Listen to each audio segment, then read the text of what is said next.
Imagine it's the year 1991. You're a young worker at Nintendo in their home office of Kyoto. At this point in your career, you've got one game to your name, NES Open Tournament Golf.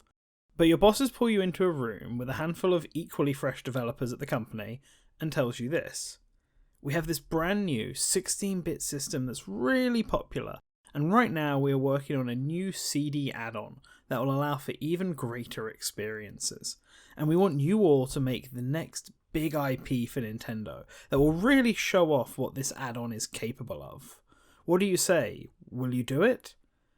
What would you do? What would you say? Well, for this project's debut director, Eiji Onizuka, or as you may now know him, Eiji Aonuma, there was just one thought. I must do my best to make a game that is truly marvellous. For most of you watching, I imagine hearing the story of Nintendo giving their younger devs some creative control is giving you visions of squids or extendable arms. But really, this is something that the Big N has always been doing, always encouraging its youngest staff to be creatively free, without having Shigeru Miyamoto or Koizumi or anyone else like that looming over their shoulders.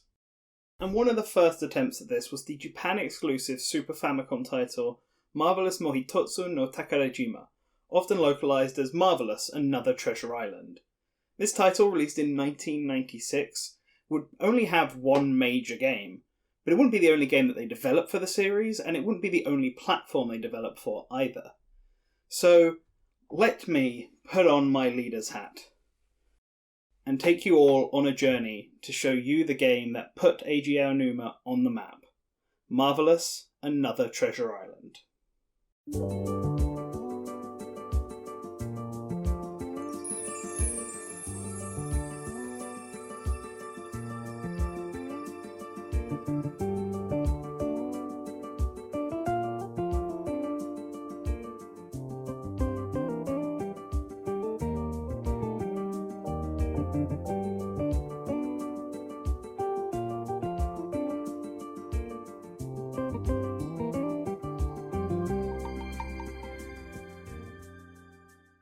Now, the story I gave you at the start was a dramatization of what actually happened at Nintendo.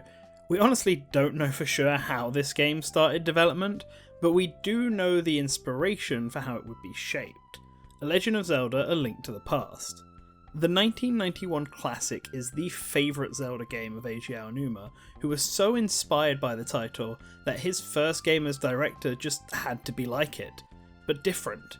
It shouldn't be a Zelda game, but if players could tell the influence just a bit, then that was fine. The team even went as far as to use assets from A Link to the Past in the early testing parts of the game, before the scenario and characters were fleshed out. The connection was there, in their minds and in the minds of their players. The team was small and made up of up-and-coming talent at Nintendo, most notably Mitsuhiro Takano as sub-director, Yoshinori Tsuchiyama as character and object designer, and Yuichi Ozaki on sound. And then Aonuma, working in the director's chair. The earliest draft we have of the story isn't massively different from the final product we got. It still features the same three protagonists, Dion, Max and Jack, presumably American kids who go on an island-hopping adventure. The story was really important to the team, and they wanted to show it by taking full advantage of what the SNES CD had to offer. Yep, this game was originally envisioned for the ill-fated Super Nintendo CD-ROM add-on, a device that could have let them play with some lofty ambitions. They wanted to put their all into it and take full advantage of what CDs could offer over cartridges, and this most notably came in the form of fully animated cutscenes that would play for pivotal scenes and screen transitions. As far as we know, only one of these got developed, and unfortunately has never been shown outside the offices of Nintendo and Kyoto Animation, the company that created the short. Hardcore anime fans might have just been taken aback by that news, as Kyoto Animation are the creators of beloved anime series like K-On!, Clannad, The Melancholy of Haruhi Suzumiya, and the one with the dragon maze that people argue about on Twitter. But back then, they weren't as big a name and hadn't really created any major shows or films. The short followed the brave Captain Maverick, a legendary treasure hunter who battled against modern-day pirates that would make up the game's villains. The three boys would be fans of Maverick and follow behind him on his adventure.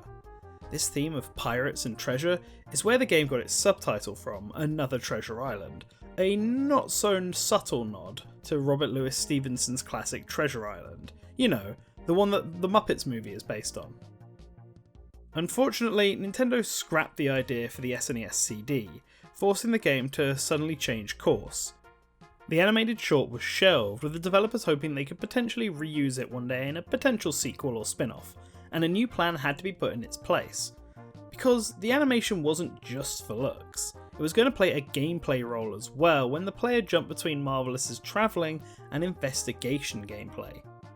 During the travelling sections of the game, players take control of one of the three boys, being able to swap between them all with the press of a button, and each of the youngsters has abilities only they are good at. Dion is the smallest, meaning he can get into smaller gaps that the others can't, but he's also the most athletic, with a high speed and good throwing arm on him. Max is the big guy, but that makes him durable and physically tough. He's the muscle of the team, and a good kicker to boot. And then Jack is the tall one with the biggest brains. He's the 90s stereotype of a smart kid that's good with technology who can fix various items the player finds. But his height means he can also reach places that the others can't, and jump over large gaps. Players must use all three of them, together and separate, to advance through the story. The game shows real camaraderie between the three of them, and it makes them very endearing. But this was the Zelda-like aspect of the game, the actual action part. It was the investigation gameplay that would use the animation, and obviously that couldn't be done anymore, so what kind of replacement did the team come up with? This would be the search system, a feature not too uncommon on PCs at the time with point-and-click adventure games, but something only rarely done on consoles. When players interacted with certain objects, talked to NPCs, or paused the game, a cursor would appear to let players touch objects on screen to find items and secrets, typically to progress the story. It caused the game to become a cross between two different types of adventure games, action adventures like Zelda and classic adventures like Maniac Mansion. It seems, however, that they didn't make it compatible with the SNES mouse, a real missed opportunity if I say so.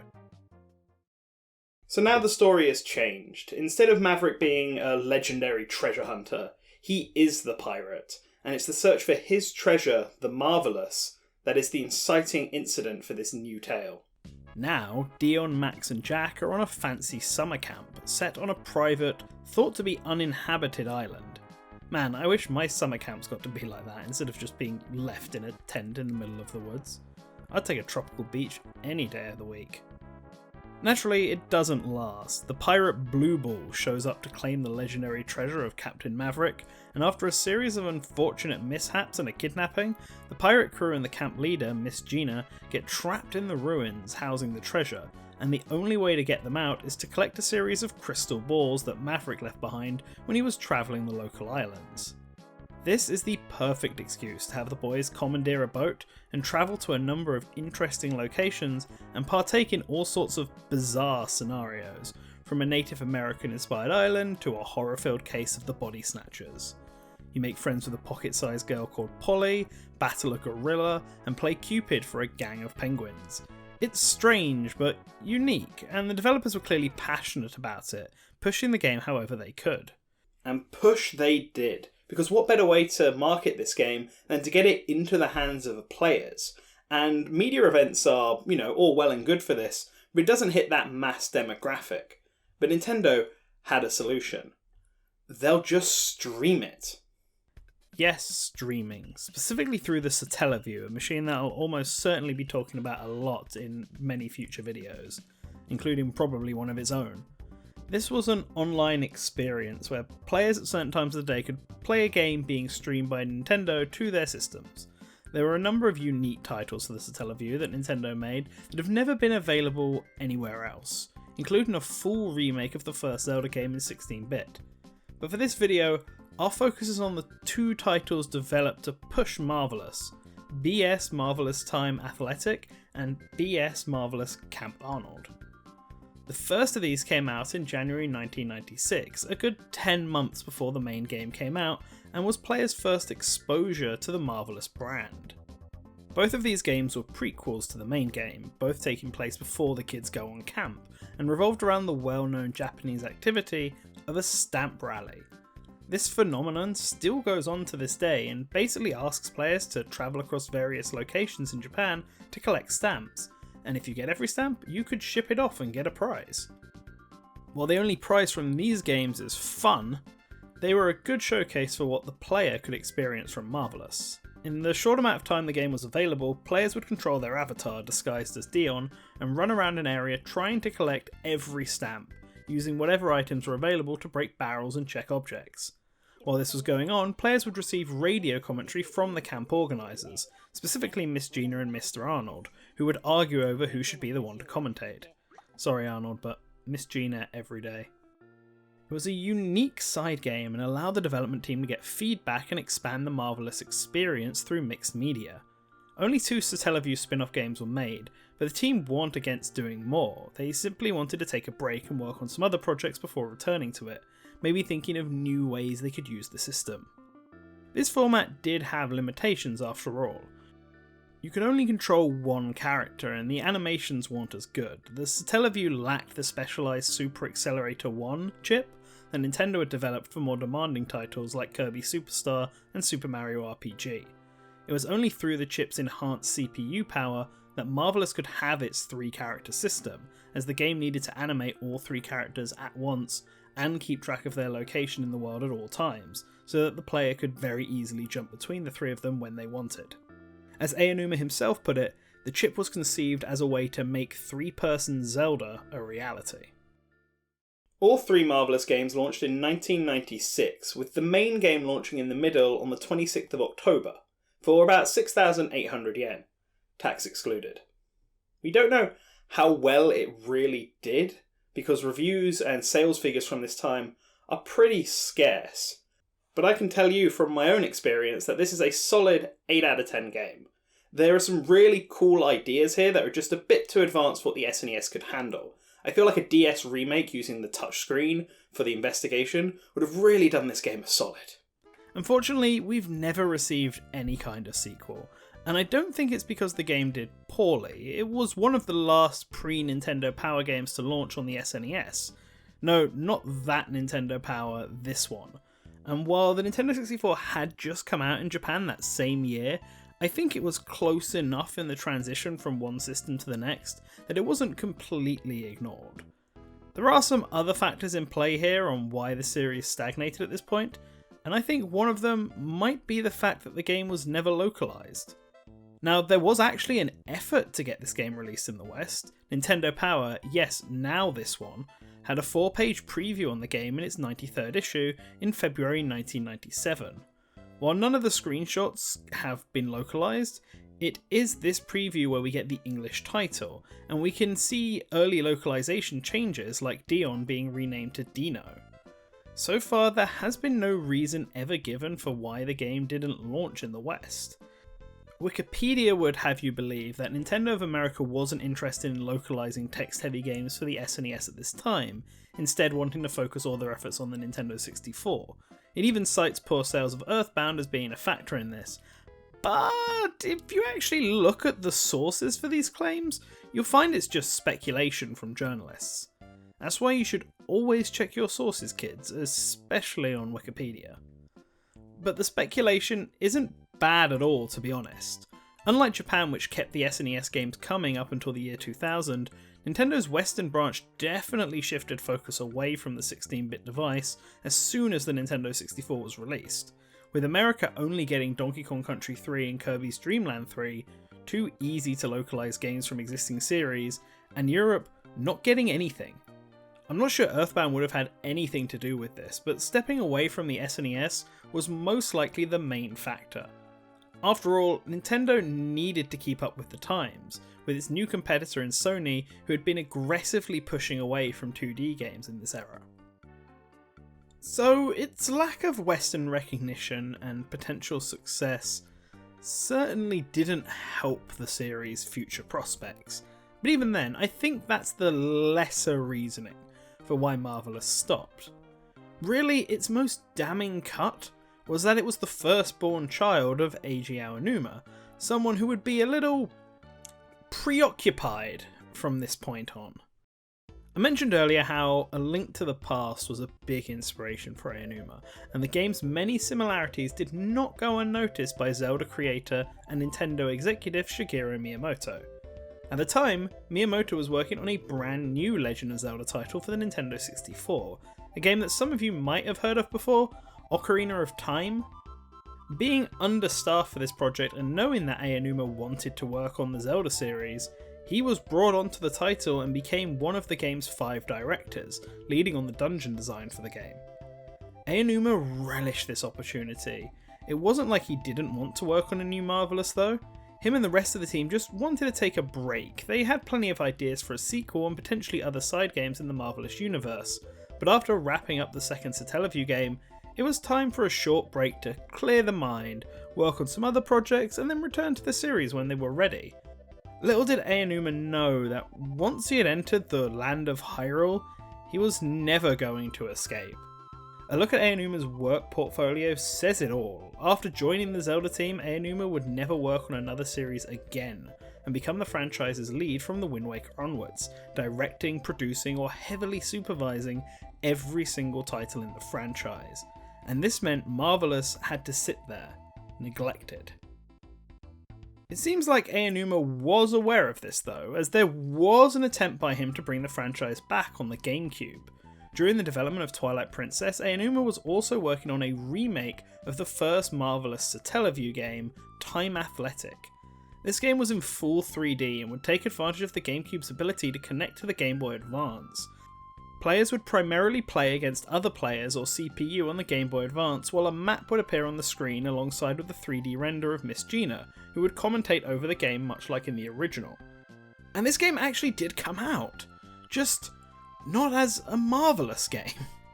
Much like Aonuma, Marvelous itself was eaten alive by the titan that is Zelda, and the game turned into a Zelda spin-off called Tetris Trackers, eventually renamed to Navi Trackers, and released alongside the GameCube Zelda spin-off, Four Swords Adventures, exclusively in Japan unfortunately. The game is exactly the same as Time Athletic, it even uses the exact same maps, but it's just been Zelda-ified visually. Tetra's pirates from the Wind Waker were added to the game, Dion was replaced with Link, and Miss Gina with Tetra. She even commentates over the game, making it the first Zelda title to have full voice acting. This change was a big nail in the coffin for Marvelous, with its one chance at a comeback being turned into an odd stop in Zelda's ongoing journey. It's possible this even happened with the 3DS title Triforce Heroes. While we have no proof that this one started as a Marvelous game, the similarities of 3 playable characters working together to clear obstacles and being able to jump between each one in single player is there. So, unfortunately, it's not looking good for the Marvelous series. But we should never give up hope. Kid Icarus went 21 years without a new game, Famicom Detective Club went 23, and let's talk about that last one for a sec. Not only is Detective Club getting a new game, but it's also getting released worldwide for the first time. Nintendo looked back at its old catalogue and decided that this title deserves another chance, and that's something they have been doing a lot of recently. We've enjoyed the release of never before localised games in new regions. Earthbound 0 and the PAL release of Drill Dozer both released on the Wii U. We've had some Japan-only games brought over with no changes at all, like Panel Upon on the Switch and the mysterious Murasame Castle on 3DS, and most notably, Nintendo released, and then subsequently removed, the first Fire Emblem game on Switch recently, adding a brand new localised script to the game. They made an effort to translate and release an old NES title for the first time, and while it is a part of an established franchise, who's to say they won't do it again for a new IP? After all, back on the Wii, they did just that with Sin and Punishment, a Nintendo 64 game that was originally exclusive to Japan, until Nintendo decided they would bring it over to the West 2 console generations later. And that re-release did so well that the series got a sequel. Maybe we could see the same thing for Marvelous. Aonuma is currently focusing more on his supervisory role over the Zelda franchise, and while his attention is still there, potentially the success of a localised Marvelous game on the Switch, even just in the style of Fire Emblem on the NES, could give Aonuma the ammo he needs to bring the series back. It certainly helps that in recent years, Marvelous has gone from this obscure SNES classic that you might only see discussed on sites like Hardcore Gaming 101 to this more beloved cult classic. Its 3 protagonists made their official Western debut in Super Smash Bros. Ultimate as Spirits, and in late 2015 a popular fan translation was released, making the game more widely available for those who know how. I played Marvelous for the first time back in 2014 after holidaying in Japan and getting my hands on a cartridge, and I loved it. I thought it was a great game. Not perfect by any means, there are some things that the SNES just couldn't handle, but that just means that a modern remake could potentially elevate this game to great heights. It could become a proper mainstay IP of Nintendo's, or at the very least something on the level of F-Zero or Star Fox. It has that potential, and I hope that by watching this I've sort of piqued your interest about it and you might go out and try it. Then we could potentially make a lot of noise about it and get Nintendo's attention and show that there is an audience for this game. That might just lead them down the path to remaking it or giving us a sequel. And if they could do that, if they could bring this IP back from the dead, then that would truly be marvelous.